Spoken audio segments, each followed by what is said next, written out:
C'est dans cet ensemble de la cité du Clos Saint-Lazare que les victimes se retrouvaient prises au piège.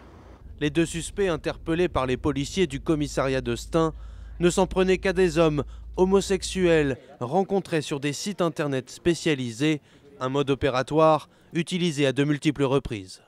Il y avait une mise en confiance dans un premier temps, quelques échanges de photos. L'un des deux auteurs n'hésitait pas à se prendre en photo et à envoyer son image via le site. Une fois en confiance et une fois accueilli en gare de Saint-Denis Université, il y avait de temps en autre soit un verre de prix dans un restaurant fast-food très proche de la gare de Saint-Denis ou un échange de paroles dans le véhicule. Et puis après, l'auteur proposait à sa victime de l'emmener chez elle pour une relation quelconque.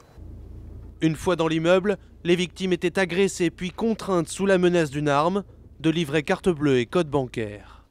Depuis la première plainte déposée début novembre 2012, les policiers de Stein ont dénombré au moins 10 victimes, dont certaines présentaient de graves blessures et des incapacités temporaires de travail.